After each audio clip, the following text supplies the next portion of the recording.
Muy buenas a todos, este es el trabajo de investigación de transistores BJT de la materia Electrónica Analógica y Digital, Grupo 2 de la Universidad Politécnica Salesiana. Como pequeña introducción tenemos que los transistores BJT es un componente que se utiliza actualmente en las prácticas de electrónica, es un dispositivo semiconductor de 3 terminales y que se utiliza para una variedad de funciones como control de circuitos eléctricos. Además de estas funciones podemos incluir amplificación y oscilación, conmutación y conversiones de frecuencias.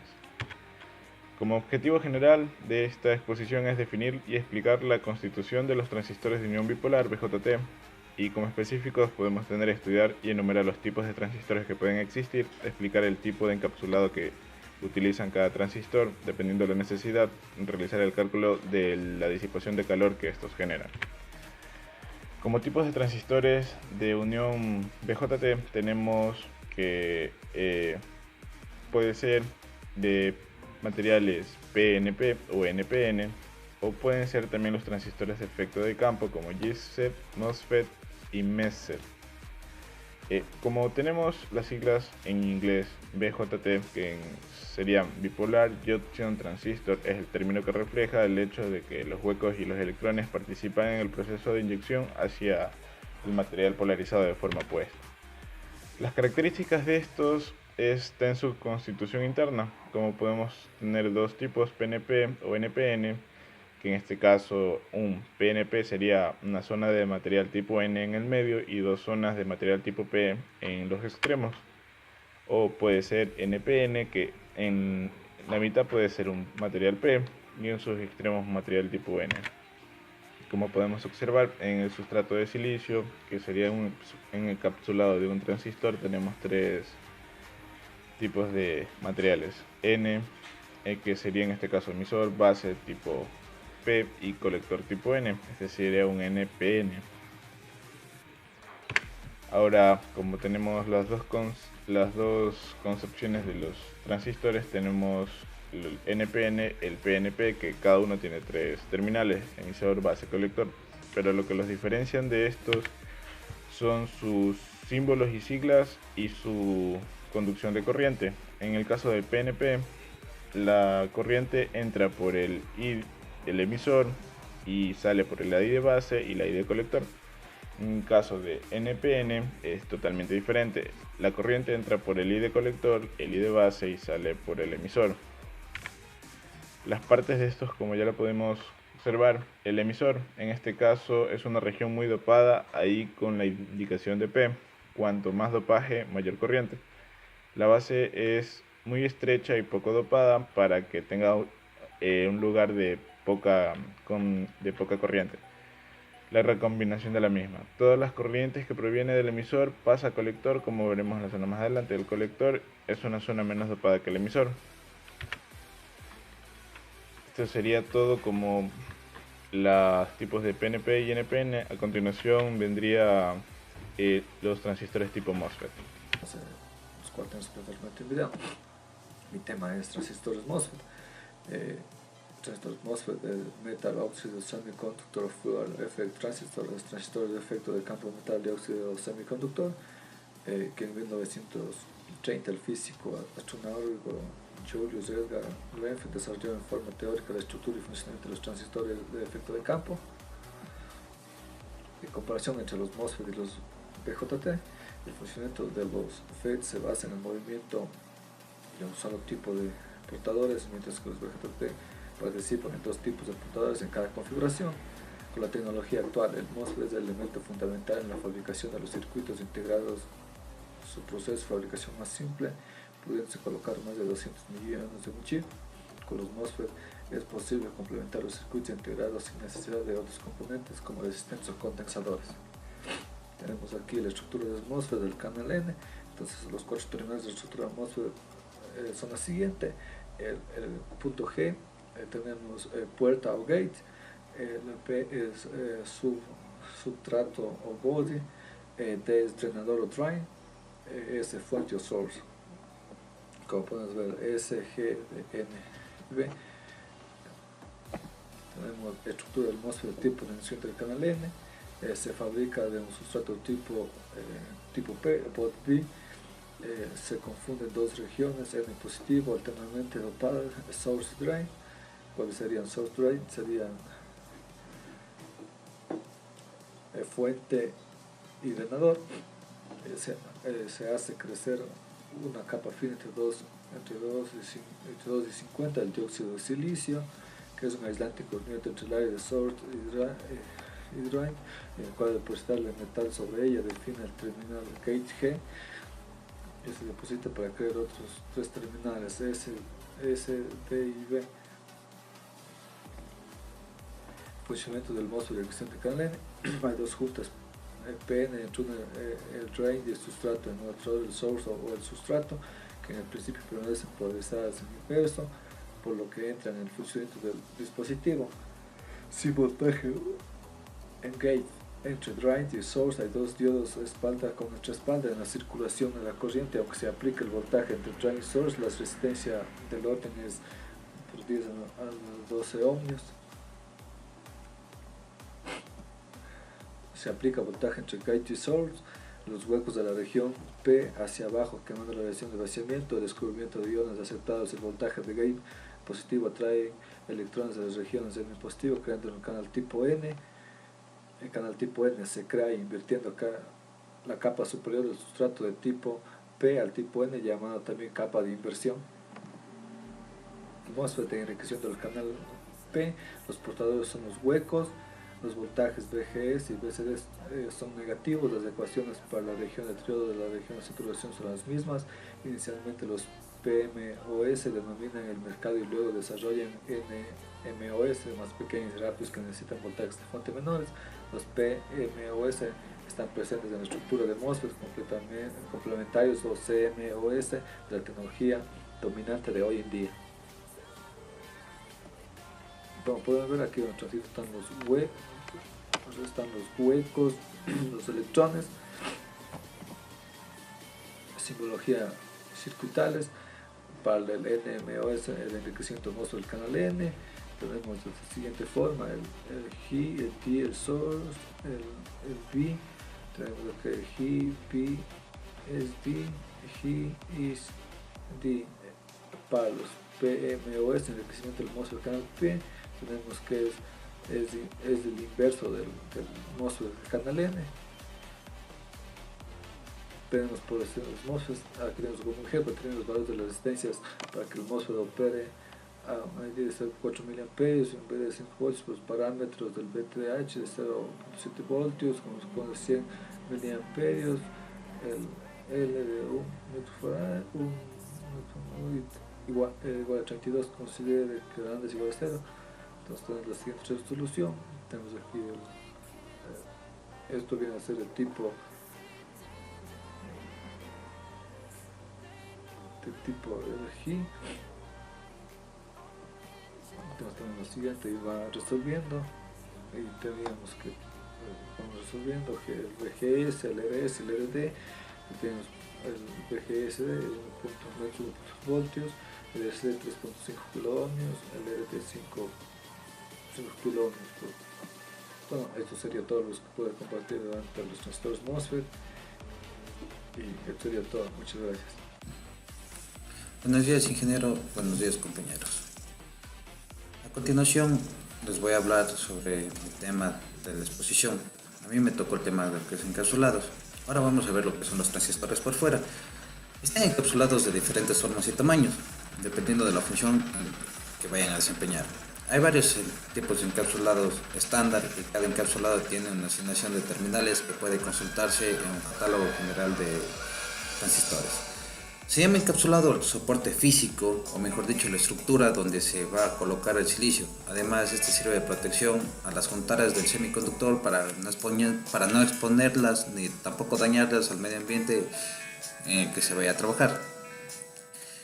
Encapsulados. Como sabemos, el transistor posee 3 terminales metálicos externos, los cuales nos permiten a las juntares, como es la base, el colector y el emisor, ser conectadas al exterior. El encapsulado puede estar hecho de metal o de una resina plástica de alta resistencia térmica, lo cual permite al transistor disipar una temperatura de trabajo, es decir, la potencia. Existen algunos que poseen más de 3 terminales y la razón es la de poder suministrar más corriente o sencillamente para proteger al transistor de la electroestática, especialmente si el transistor es de alta ganancia de amplificación. Los transistores son construidos por diferentes fabricantes de semiconductores, los cuales rigen por nuevas formas universales de diseños y poder así compartir sus productos. Aquí podemos encontrar distintos tipos de transistores y códigos de transistores. Entre uno de ellos encontramos lo que es la tabla de encapsulados. Independientemente de la cápsula que tengamos, todos los transistores tienen impresos sobre su cuerpo sus datos, es decir, la referencia que indica el modelo del transistor. Por ejemplo, como podemos observar en la figura, tenemos el MC140, en la cual podemos identificar también su base, el emisor y el colector. También tenemos la cápsula TO3, que esta se utiliza para transistores de gran potencia que siempre suelen llevar un radiador de aluminio y que ayudan a disipar la potencia que se genera en él. Arriba a la izquierda vemos la distribución de sus terminales, observando que en el colector es el chasis del transistor. Nótese que los otros terminales no están en la misma distancia de los agujeros. A la derecha vemos la forma de colocarlo en un radiador con sus tornillos y mica aislante. La función de la mica es la de aislante eléctrico y a la vez de conductor térmico. De esta forma el colector del transistor no está en contacto eléctrico con el radiador. También tenemos la cápsula TO220, que se utiliza para transistores de menos potencia, para reguladores de tensión de fuentes de alimentación y para transistores tracks de baja potencia. Generalmente necesitan un radiador de aluminio, aunque a veces no es necesario si la potencia que van a disipar es reducida. Abajo vemos la forma de colocar el radiador con el tornillo de sujeción. Si se suele colocar una mica aislante entre el transistor y el radiador, así como el separador de plástico para el tornillo, ya que la parte metálica está conectada al terminal y la central a veces no interesa que esté en contacto eléctrico con el radiador. También tenemos la cápsula TO126. Esta se utiliza en transistores de potencia reducida, a los que no resulta generalmente necesario colocarle el radiador. Arriba podemos ver la asignación de los terminales de un transistor BJT y de un tiristor. Abajo vemos dos transistores que tienen estas cápsulas colocados sobre pequeños radiadores de aluminio y fijados su tornillo correspondiente. También tenemos la cápsula TO92. Esta es muy utilizada en transistores de pequeña señal. En el centro vemos la asignación de los terminales que en algunos modelos de los transistores vistos desde abajo. En la figura de abajo vemos los transistores de este tipo van montados sobre una placa de circuito impreso. Nótese que la indicación TR5 de la serigrafía que indica que este lugar va montado en el transistor número 5 del circuito de acuerdo al esquema electrónico. También tenemos la cápsula TO18. Esta se utiliza en transistores de pequeña señal. Su cuerpo está formado por una carcasa metálica que tiene una saliente que indica que es la terminal del emisor. También tenemos las cápsulas miniatura, que es la SB y la EBC. Estas se utilizan en transistores de pequeña señal, al igual que el anterior, tienen un tamaño bastante pequeño. Además de eso, también tenemos unas tablas donde nos indican los principales tipos de cápsula. En los transistores podemos ver el TO31, que es el colector conectado a la cápsula, el TO32, que es un ánodo conectado a la cápsula, el TO3, que es una masa conectada a la cápsula. También tenemos el TO18, que es el colector conectado a la cápsula, el TO39, que es un colector conectado a la cápsula, el TO39, que es un epoxi. También tenemos el TO18, que es un colector conectado a la cápsula, el TO39, que es el colector conectado a la cápsula, el TO72, un TO18-2, que aquí podemos ver la representación de un ánodo conectado a la cápsula, un TO39, un TO72, un TO18, un TO39, un TO72-2. Y también tenemos los tipos de encapsulados con sus respectivos simbologías. Aquí tenemos las salidas, las lines, la salida 1, 2, 3, el tipo de encapsulado con sus tipos de simbología que podemos tener. Bueno, compañeros, eso sería todo de mi parte. Les agradecería por la atención que han prestado. Muchísimas gracias. Continuando con el tema de exposición, trataremos sobre el tema del cálculo de disipador de calor. En sí, para tenerlo claro, los disipadores de calor son los elementos complementarios que se utilizan para aumentar la evacuación de calor del componente en el que se coloque, y este calor es evacuado hacia el aire o al medio ambiente. Si nos preguntamos qué es el disipador o el radiador, como su nombre lo indica, disipa o extrae el calor del componente. En la siguiente gráfica podemos observar que el calor generado en la unión del semiconductor se propaga por medio de conducción a la cápsula, y esta a su vez se propaga por convección al medio ambiente o al aire. Se produce un aumento de temperatura en el dispositivo, y si esta temperatura es de incremento excesivo o incontrolada, se provoca una disminución en la eficacia del componente. En el siguiente diseño térmico de los elementos semiconductores se ha realizado mediante un método muy sencillo basado en la analogía entre en algunas ecuaciones térmicas y la ley de Ohm. El paso de corriente que se produce por este circuito aumenta la temperatura del mismo circuito. Si este se quiere mantener en un nivel seguro, debemos evacuar la energía de calor hacia el exterior. El calor pasará desde el punto más caliente al punto más frío, con mayor o menor dificultad dependiendo de las resistencias térmicas que se encuentre a su paso. Dicha resistencia expresa el grado de dificultad para evacuar el calor del dispositivo, y esta resistencia se mide en grados centígrados por vatio.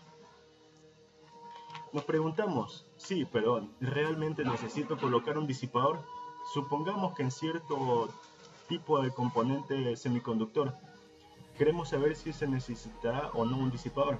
Pues bien, debemos empezar a buscar en las hojas de características o la datasheet algunos datos a saber, como por ejemplo la temperatura máxima de la unión o de las uniones, que sería en este caso TJ, la resistencia térmica entre la unión y el aire circundante, RJA, o en su defecto la resistencia térmica entre la unión y la cápsula del componente, RJC. Aquí tenemos un diagrama donde están en símbolos la dispersión de calor. Tenemos que TJ es la temperatura máxima del semiconductor. En este caso, este es un dato del fabricante. Tenemos la TC, que es la temperatura del encapsulado. Esta no se necesita para calcular el disipador. Tenemos la TD, que es la temperatura del disipador, y no es necesaria para calcular, pero es un dato del fabricante. TA, que es la temperatura del medio ambiente, que por estándar se sabe utilizar de 30 a 40 grados centígrados. RJC, que es la resistencia térmica entre la unión del semiconductor y el encapsulado. Este también es un dato del fabricante. La RCD, que es la resistencia térmica entre el encapsulado, el semiconductor y el disipador. Esta depende del aislante empleado. En caso se sabe aplicar silicona térmica o micas, etc. Y la RD, que es la resistencia térmica del disipador. Este es el parámetro que se calcula. Y también vienen catálogos en donde se puede escoger una. Bien, por la analogía de los circuitos eléctricos se puede deducir que la resistencia total es igual a la resistencia térmica, a la suma de las resistencias, ya que en el circuito podemos observar que todas las resistencias están en serie, así que se trataría de una simple suma, donde la resistencia térmica entre el encapsulado, semiconductor y el disipador se suma con la resistencia térmica entre la unión del semiconductor y el encapsulado, y más la resistencia del disipador, donde tenemos ya reemplazando en la fórmula que la temperatura máxima del semiconductor menos la temperatura del ambiente es igual a la potencia por la resistencia térmica entre la unión del semiconductor y el encapsulado, más la resistencia térmica entre el encapsulado y el semiconductor y el disipador, más la resistencia del disipador, es decir, la resistencia total, en el que depende hallar RD, que es la resistencia del disipador, debido a que se conocen los parámetros de la datasheet o de la hoja de datos del componente. Así despejamos desde la ley Ohm térmica. Tenemos que la resistencia del disipador es igual a la temperatura máxima del disipador menos la temperatura ambiente sobre la potencia menos la resistencia térmica entre la unión del semiconductor y el encapsulado más la resistencia térmica entre el encapsulado, el semiconductor y el disipador. Aquí tenemos una pequeña hoja de datos donde tenemos la resistencia térmica entre el contenedor y el disipador. Esto es si es de contacto directo o un contacto entre mica con mica o sin mica. Bien, tenemos un ejercicio de ejemplo donde podemos aplicar todas las fórmulas ya establecidas. El ejercicio dice: se necesita calcular el disipador que debe colocarse a un transistor 2N055, 2N3055 que trabaja disipando la potencia de 30 vatios. Considerar la temperatura ambiente de trabajo igual a 40 grados centígrados. Lo primero que tenemos que hacer es ir a la hoja de datos del transistor, que se puede buscar en cualquier buscador en internet, valga la redundancia. Bien, nosotros hemos encontrado la hoja donde tenemos que la resistencia térmica del transistor 2N3055 es de 1.50 grados centígrados por vatio, como lo podemos observar en el recuadro rojo. Luego nos vamos y vemos la temperatura máxima de la unión, que está igualmente, como ya lo dijimos, nos lo proporciona la hoja de datos. Como podemos observar, tenemos el rango de temperatura de operación que nos va de 200 grados centígrados, pero nosotros lo rebajaremos por seguridad hasta los 150, a pesar de lo que diga el fabricante. Como la unión del disipador es directa, o sea, con una silicona termoconductora, supondremos que el RCD es igual a 1 grado centígrado por vatio. Con todos estos datos podemos aplicar en la fórmula, dándonos como resultado una resistencia del disipador de 1.2 grados centígrados por vatio. Por lo tanto, el disipador que debemos colocar en el transistor deberá tener una resistencia térmica de como mucho 1.2 grados centígrados por vatio. Obviamente la elección del modelo ya podría verse en catálogos. Bueno, sin más, damos gracias y damos por finiquitada la exposición. Espero que haya sido de su agrado. Gracias.